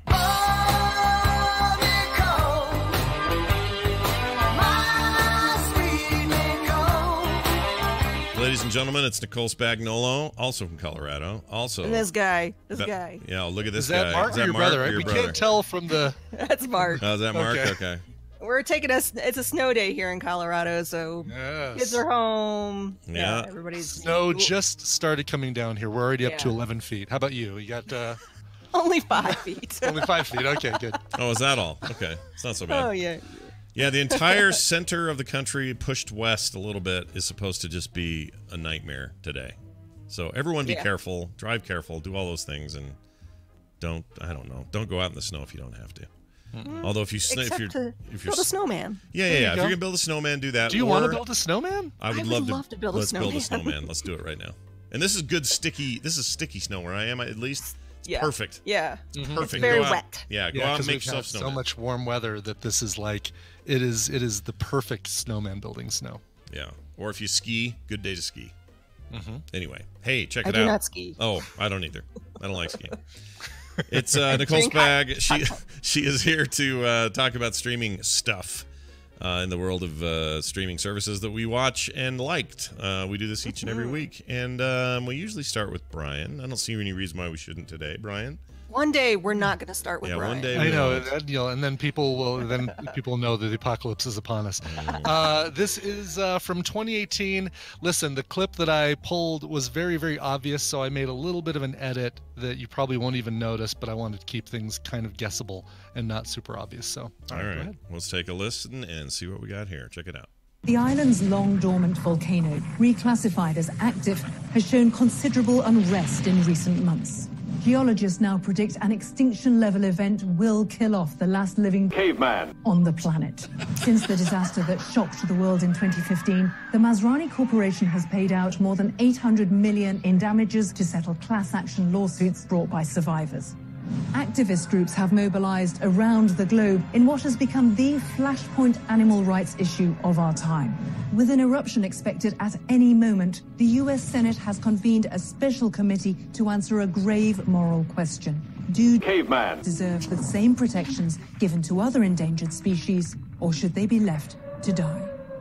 I have no idea what this is. I like your caveman. Is this a documentary or is this like a? It is a fictional film, a real live fictional film. Okay. I have no idea. It's something apocalyptic-y, sort of ish. If I said was it whales? It was not whales. If I said replace the word caveman with the word dinosaurs, would that give it to you? No. Hold on. Okay, well, it's not that new Jurassic. Is it the new Jurassic Park thing? It is a little film called Jurassic World: Fallen Kingdom. Oh, I didn't go see it. I had no idea what this is. Oh, you threw me. Yes, it is. It's the 5th installment of the Jurassic Park film series, and came out last year. Of course, you got your Chris Pratt, your Bryce Dallas Howard. This one adds James Cromwell and Toby Jones. They're in a hamster ball, right? They are for a little bit. They are in a hamster ball for a few fleeting moments. Yeah. Not something you should have paid to go see in the theaters. Definitely worth seeing if you happen to have an HBO subscription. So, I found it very entertaining, and I think it's just because I didn't pay to see it. But it does go back to it goes back to Isla Nublar. Nublar, and kind of what happens there and all the stuff. So you get some nice callbacks to not just the last Jurassic World movie, but the original. Do I have to watch Jurassic World to know this movie? Because I haven't seen either. Yes, I would say. I mean, you don't have to. They do a little bit of recap from the last movie. The stuff they're talking about from 2015 is from Jurassic World, but I'd say you could do worse than watching Jurassic World and then watching this. Yeah. If you got 4 hours to burn, go for it. That's a glowing recommendation. Yeah, I mean, I'd say there's no reason for you to watch this film without watching Jurassic World, but I'd say there's no reason for you to do it Which either. one of the two is better? I get the impression that Jurassic World 1 is better than Jurassic World, whatever this one is. Oh, no, I think I enjoyed this one more than Jurassic World. Oh, really? Yeah, but, yeah. Oh, you are on the opposite side of most folks. Yeah. Oh, really? Yeah. Wow. I felt like there was actually a moment in this film, in Jurassic World Fallen Kingdom, where I almost teared up, where I came close to tearing up. Wow. Like if Tina would have said something, it might have pushed me over the edge and I'd be like, Let's see. Fanning your eyes. I would have been exactly. Hold on, give me a second. According to, I'm just trying to see the differences here. Yeah, so Jurassic World, the Lost World. So this is the last one. No, that's the Jeff Goldblum one. Hold on, why Jurassic World? I think it was just called Jurassic World. Was the last. The second to last one was the Jurassic World. The fourth, right? This is having a hard time finding the results. Jurassic World, the sequel. I don't know. I can't find it. Jurassic. Okay, I just want to find the differences between these two movies, how they did critically. Let's see. So you got your. Oh, geez. Okay, Fallen Kingdom. That's who you just watched. Yes, that's what I just watched. That one is at 48%, and Jurassic World at 72%. So Brian's the opposite of the world. Yes. What was the? Sorry, tell me the numbers again. 48% for the one you just watched, and for the old one, 2015's 72%.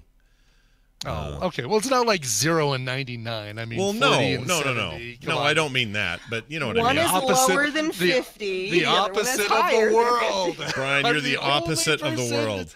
Here's the world. Humanity that ever enjoyed that movie more than the last one. Here's the world right over here. This hand. Here's Brian. He is the opposite of the world. Way over there. Yeah, exactly. Yeah, I think there's this one was a nice conclusion to the previous film, which I felt like was predictable. So watching the Jurassic World actually did help make you enjoy the second one. Probably, yeah, that's true. You know what? I'll give it to that. That even though I enjoyed this one more, I don't think I would have enjoyed it more had I not seen Jurassic World before it. So there you go. Oh, maybe maybe it's better because you do the two. I have no interest in dinosaur movies. Oh, really? None. Wow. At all. How do you feel about the original Jurassic Park? Not a fan? I liked it. I liked the first one. Yeah. How do you feel about Land Before Time? Yeah. I watched the first one, and I cried, and then I was done with them. The first one's good. The rest are terrible. Yeah. Don't watch the rest of those. The first one's great. Yeah. And there is a Jurassic World 3 that's been announced for 2021. So sweet. Well, so you better watch these so that you understand what's going on in the next or just not watch it. Yeah. Or just not watch any of them. Is Chris Pratt do that? Chris Pratt signed for that one too, or is he done? Do we know? Bryce Dallas Howard's character is signed on. There's no way Chris Pratt can be. I'm sorry, Chris Pratt is not signed on for the. I'm just kidding. I'm just trying to. I'm trying to put a spoiler in where there's no spoiler. No. So maybe they get eaten at the end of this second one. That's what I was. You never know. You never know. See, here's the thing though. I enjoy learning about dinosaurs, like documentary style, like those. I'll watch that, but I don't know. I mean, I've watched The Good Dinosaur, but I really don't seek out dinosaur movies. Yeah. Yeah.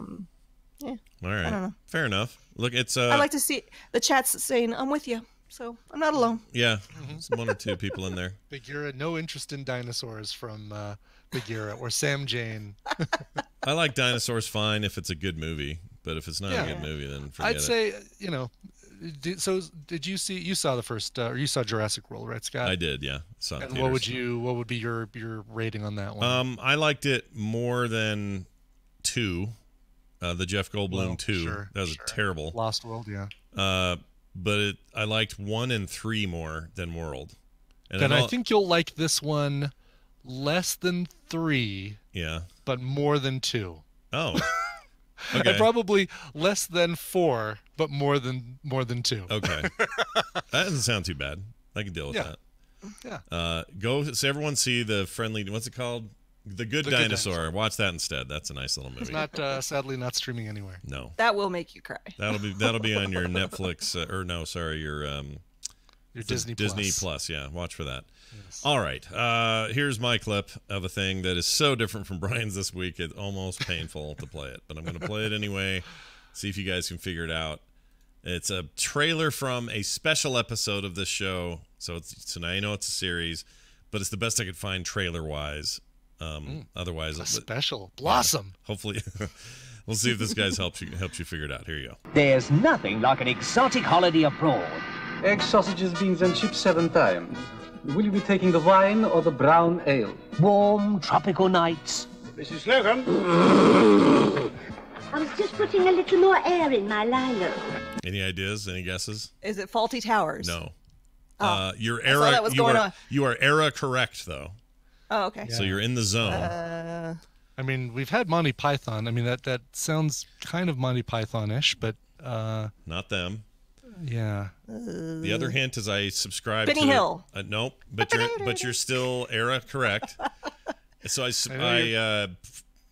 Britcast thing or whatever it's called. Yeah, BritBox it's called. BritBox. It's all Britney Spears songs. Weird. I didn't expect that. Just kidding, it's not. But I subscribe to it just for that because it's not streaming anywhere else. Well, people in the chat room are saying, "Are you being served?" Which seems to make sense. That is correct. Are you being served? So when I was a kid, growing up on PBS at night, they would show this weird British comedy in between a bunch of others that we would watch, and it was called "Are You Being Served?" which was started in '72 and ran through, I want to say 84, and then came back later as a new series called Are You Being Served Again, which was the same cast, but now they're running like a fancy bed and breakfast kind of English countryside kind of inn sort of thing. And even more recently in 2016, there was a standalone single movie made that's a whole new cast, and they just kind of try to recapture that vibe of the old 70s show in it. Anyway, it's one of these Croft and whatever their names are that made all those old Sid and Marty Croft. Not Sid and Marty Croft. What were their names? David Croft and I forgot the other guy's name. But anyway, this pair of British dudes who used to make a bunch of sitcoms / comedies for the BBC, and this was one of those. It was very popular at the time. I remember there was a period there where my mom wouldn't let me watch it because it was a little saucy, but by today's terms, it's freaking silly. But it would be streaming? Lloyd and Croft. Yeah, Lloyd and Croft. There you go. It's is this streaming somewhere? Where is this? BritBox, the one I was just telling you about. Yeah, which you can get a free 30-day, 37-day. Sorry, 7-day trial. 7-day trial. Or no, I'm sorry. Is it 30? It might be. Is it through 30? Oh no, the first season is on. Oh no, it's through BritBox. You're right. Yeah. On Amazon. Yeah, Amazon has a BritBox thing as well. 7-day free trial. I just did it through the app, and you can subscribe that way, and that was how I did it. But I just got this hankering for it and a taste for it, and I don't know why. I just miss those old British comedies. Yeah. My grandfather used to love all those. Like he's the one who got me into Faulty Towers, and he would watch Are You Being Served and all the stuff like that. Yeah. My dad watched Benny Hill all the time. Yeah, it was in some ways it was a staple of my childhood, but a lot of it my parents wouldn't let me watch, and so this was one that snuck in and would always have these like tawdry little jokes or innuendos and stuff. But it's about these people that all work at basically a department store in London, and it's. I mean, it's not. How do I put this?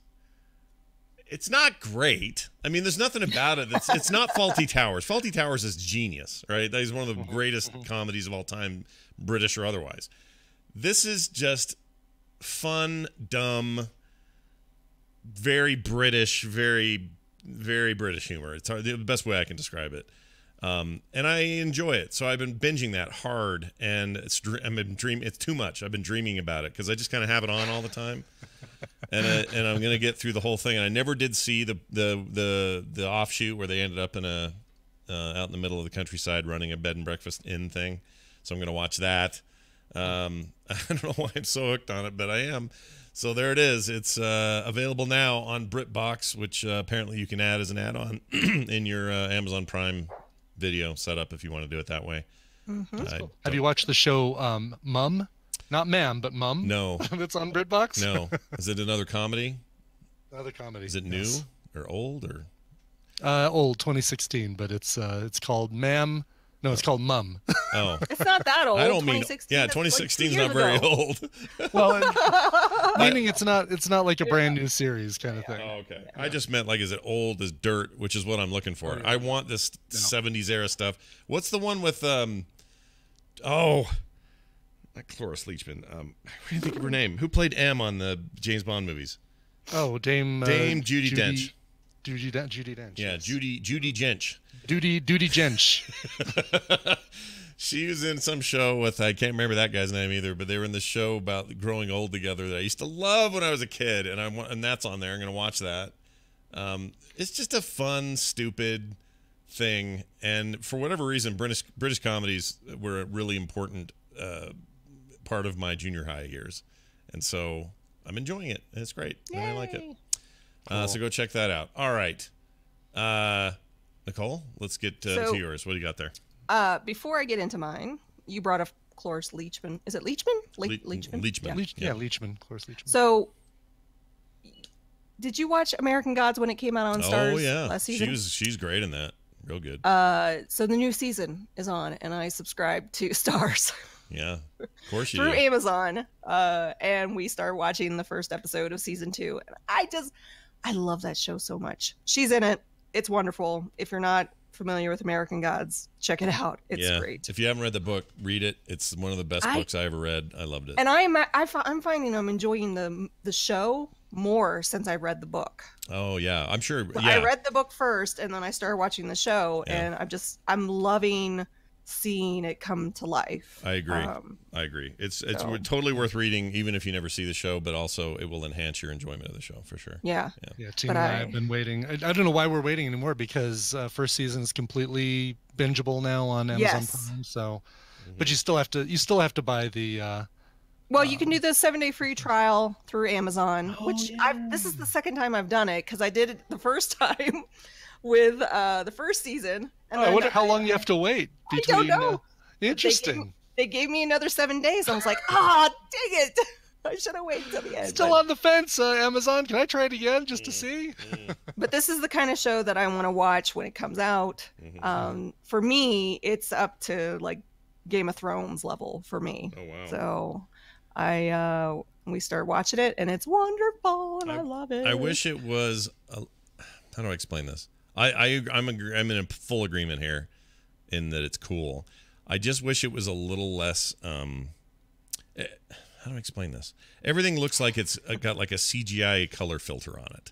Do you know what I mean? Well, there's times. I mean, because you go into, they call it the backstage or something like that. So everything is very mythical and at times, and there's just weird stuff happening, and those moments where they kind of do some filters and things like that kind of give you an idea of when the weird stuff is happening. Yeah. It's a really cool concept as well. It's just it's good. The house, so season 2, they actually take you to was it House on the Rock? House on the Rock. Yeah. That place is crazy. Yeah. Have you seen this place? No, I haven't seen it. I bet you their tourism goes way up. Oh, is it a real place? Oh, that's right, because it's a real place in Middle America. Yeah. Yeah, what is it, Neil, Kansas or Nebraska? Because I was reading, so when I read the book, there was a whole intro by Neil Gaiman, and he was talking about his road trip. I mean, he spent months on the road going to these weird roadside attractions. Yeah. And this was one of his favorites that he kind of features in the book, and they film at the actual place. And I was like, is this a movie studio? Is this an actual place? And I looked it up, and it's a real place. Wow. And it's that is weird. crazy looking at these photos. Holy cow. Yeah. So the other thing is the end song of the first episode of the second season, stay to the end. The song that plays is really cool, to the point where you go, is that Johnny Cash? And then you Google it and you're like, oh my gosh, that's not Johnny Cash. I don't think Johnny Cash would sing those lyrics. So it's a great song that they picked for the music they picked. You know what you're gonna like, Brian, is Peter Stormare is in American Gods, and he plays Zernabog, or how do you say that old? Yeah, the hammer. He has really? Okay. Yeah, cool. I don't know how to say that right, but it's an ancient. He's wonderful in it. He's so fantastic in it. Yeah, that's cool. I mean, he's good in all things ever.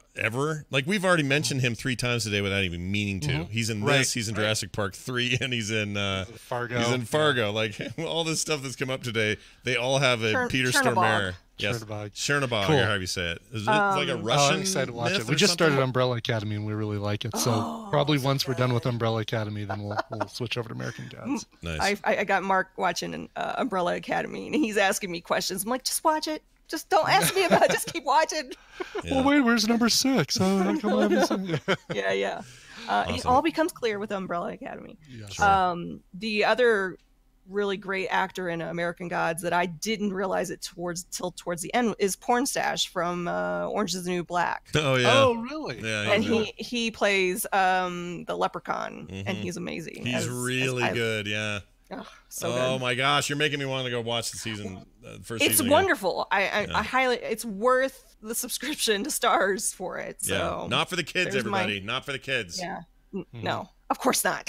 Yeah. I just want to put that out there in case you don't know what this content is like. It's hardcore. But my real recommendation is a documentary, and I sent it to you, and you guys already saw it. So it's okay. All right, I'll play it. Here you go. I'm hitting play. I looked over and saw it. If I want to work 100 hours a week and never see my family and die at an early age, that's my prerogative. I would have money as big as this room. In case it. 33 pounds of gold and diamonds given to me by superstars of the world. I love money. Come to me. I hate everyone so far. I hate them. So this is a documentary. You can find it streaming on Amazon Prime. It's Prime Original. Been on my radar for quite some time because I am fascinated by wealth and the effects it has on people. And this is a documentary called Generation Wealth. If you would continue playing the trailer, the woman that is doing the documentary, she has been documenting rich, very obscenely wealthy people for I think 25, 35 years. And she also did the documentary, that House of Versailles or whatever, Versailles, where they were building the largest house in America when the collapse happened in 2008. And this ginormous shell of a house is still out there, and it's basically rotting. And she covers, she goes back to the 80s when Kim Kardashian was 13 years old. And she then interviews a lot of these kids that she followed back then. And you will watch this documentary and feel sad. I won't sugarcoat it. You will feel sad. I already feel sad, and I've just barely started it. But I feel like it is a good documentary to watch to reflect on yourself, because that's what she ends up doing. This documentary, though it's about people's perception of the wealth and what they do with their wealth, it also comes back to her and how she interacts with her family and her job and her. It's not just about money. It can also be, you are a workaholic, and why are you a workaholic? What are you chasing? She also films different, not just the US. She goes to Russia, she goes to China. It's just fascinating to kind of see this. And there is a moral compass in the documentary, talking about the rise and fall of societies around wealth and I just found it fascinating. It's a really great documentary. And what I loved about it was it wasn't just one snapshot in time of the people that she interviewed. She actually interviews the girl that was with Charlie Sheen when he had his crazy episode. One of his goddesses. Yeah, what was her name? But she's a little thing in the beginning, and you see her horrible decline. And but then she comes out of it. Like it's just a fascinating documentary. I really, really recommend it. Yeah. I mean, I think I'll watch it. I'm gonna hate it though. Oh man, I'm gonna hate it. You're gonna hate it, but you're also going to appreciate it. I hate opulent. I hate that stuff where people are just like that guy covering gold makes me want to kick him in the nuts. Yeah. I just want to kick him right in the nuts and go, how's that? Hey, you got some gold to protect you from my foot into your nuts? That's what I want to say to him. Anyway. But they talk about why, historically, why has it gotten worse? So in the trailer, it talks about when the U.S. in the 1970s abandoned the gold standard. And like what happened in the U.S. timeline that got us to where we are right now, and how, and it kind of ties back to that one documentary that we were talking about, the American Meme, and like this brewing of this weird thing that's happening in American culture, U.S. culture, I would say. And how it's spilling over into other cultures and other countries, and like, where does this all leading us? Well, if you, I mean, some people compare the level of opulence that you see in the 1% lifestyle. They compare it to the fall of Rome. They compare it to other stuff. I'm sure this movie probably gets. But it's not just the U.S. That's what I'm trying. Like, we feel like we're the center of the world, but we're not. This is happening in Russia. This is happening in China. Right. Like, it's happening all over. The difference is the world's small, and everybody's. You can't like. The influence of the most powerful nation on the planet is felt in a way in a modern age that it couldn't have been back in the day. In other words, you could do all sorts of things in Rome that would affect the surrounding area of Rome, but it had nothing to do. There are people living in, the jungles of South America who never would ever hear what a Roman is or ever see a Roman in their entire life. That's not what we live in now. Now we live in a time where you and I could fly to Rome in 8 hours and be there and then come home the next day. Like it's just a ridiculous amplification of what that was, and now it's everywhere. You know what? I'm probably going to watch this because I get into this sort of thing as well. I like the psychology of it. I'm interested in all of that, but man, I'm going to hate these people. I'm just going to hate them all. You're going to hate them, but then you're going to feel for them, and I mean, it does have a good message, towards the end. I'm not going to feel for too many of them. I'll feel for a guy like Bill Gates who doesn't flaunt it and likes to go do charities and things. I'll feel for those people. I cannot feel for gold-covered guy. I just can't do it. But they talk about that, and they talk about the one guy you heard where he goes, "I love money." He was on the FBI's most wanted list for like money laundering and like all this crazy stuff. And they go into his story, and because he's horrible, and she also interviews his son, and like the stories his son tells her, like, oh my god, like how he lost his virginity and all this crazy stuff. I'm just of the opinion, anybody who stands around going, money, I love money, the smell of money, when people do that, I don't trust them at all. At all, because I know there's some dark shit going on. There always is. Always. And what they say is a lot of times when you see the people that are just over opulent and just they are gold and bling, and they don't have a lot of money. They're faking it in a lot of cases. So and it's this whole keeping up with the Joneses kind of thing, and they talk about the psychology of that and Instagram and seeing things, and it's just interesting. Watch it. F the Joneses. I don't care what they do.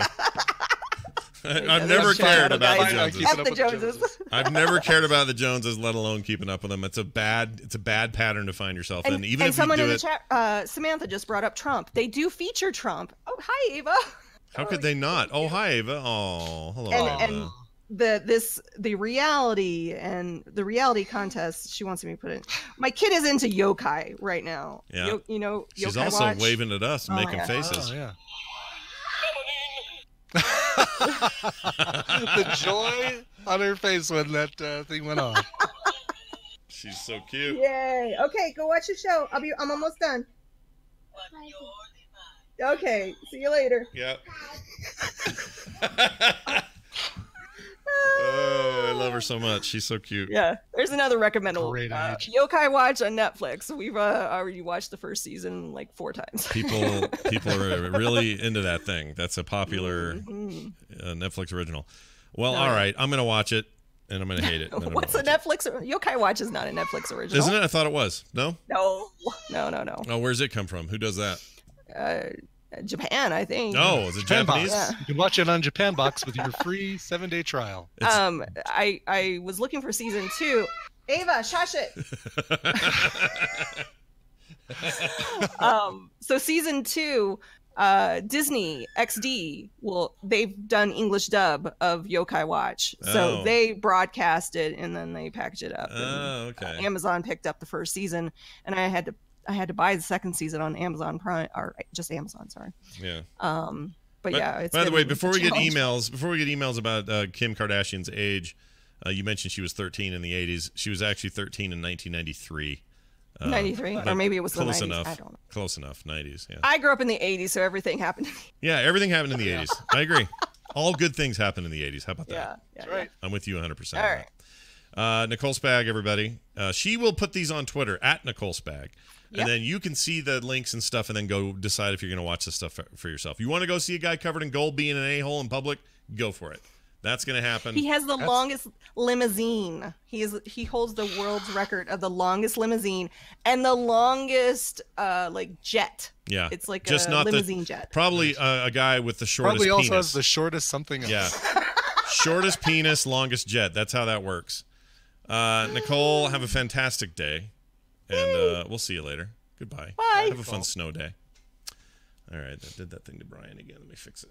Okay. There you go. Make me the center of attention. You're now fixed. All right. We are going to finish things out with a couple of quick emails. We got one from Jeff Smith, not the Bone Creator. Different Jeff Smith. Oh. Says, greetings, Springfield and Brockway. I've heard Scott a couple of times lately mention the episode of The Simpsons where Homer has a crayon up his nose. However, Scott has it backwards. Homer jammed the crayon up his nose as a kid. When it was discovered in his adulthood and removed, Homer then became smart. Toward the end of the episode, when Homer decides to be dumb again, he jams a crayon back in his nose. Hope this straightens things out. Jeff. Yeah, I had it Thank you, backwards. Jeff. I had it backwards. I thought when he got it jammed up there, he got smart. It's not that. It's worse. Okay. It's worse than that. All right. Christine wrote in. Hello. Just a note regarding Nick's hearing test for commercial driving. By the way, this is Christine M. Fletcher. I think this is Scott Fletcher's wife, That's Christine. Scott Fletcher's wife. Yeah, I believe so. Christine, if you're listening to the show on the regular basis, I apologize for all the dumb things I've said because I respect Christine a lot and I don't want her to think I'm an idiot. Mm-hmm. Yeah. She says this. Hello, just a note regarding Nick's hearing test for commercial driving. The whisper test is the whispered voice test and is a screening for hearing impairment, and it is not considered a full audiological evaluation. Spondy words like baseball, ice cream, hot dog, cowboy, and so on are used because both syllables are spoken with equal stress. They're not as easy to guess because they don't get extra information from the super... I'm not going to say this right. Segmental. Oh, suprasegmental? Suprasegmental. Yeah. Suprasegmental. Suprasegmental. Features of the word. Glad he passed, Christine. I'm just glad we got an email from Christine Fletcher. She's awesome. Too, yes. Yeah. And you and she's the one at Nerdtacular. I'm always just want to make sure I watch myself around because like you said, respect her a lot and I don't want her to report back to Scott and say, that Brian is a real dick. Yeah. She looks like she could. She also looks like she could kick the poop out of either one of us if she wanted to. Oh yeah, sure. Yeah, just a thought there. She's strong. Yeah, you don't want to get the look from Christine Fletcher. No, and also because she's she actually has a master's degree, or she's like a speech therapist person with all kinds of credentials and stuff. Mm-hmm. So you want to when she's around, I feel like going, Yes, my diction has never been more perfect. That's right, exactly, yes. Don't ever look at her. Don't ever let her look at our show notes, Scott. No, please don't. She's awesome. By the way, in our show notes at the top, it says, let's see, when you say, why work? Here it is. There's a nice new beer for dogs. It's not for dogs. Yeah. It wasn't for dogs. Oh, no, it is for dogs. Never mind. It is for dogs. We just didn't do that story. We just didn't do that story. That's what I was thinking. Never mind. Christine, pretend you didn't even hear this episode. All right, that's it.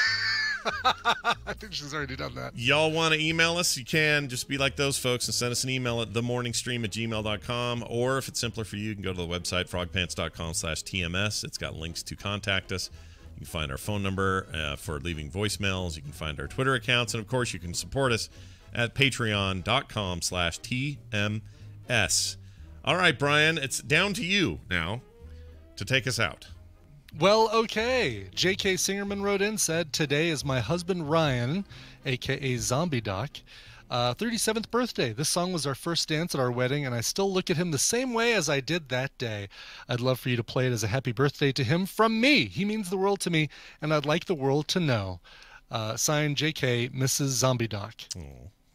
Aw, I like that. Mrs. Zombie Doc.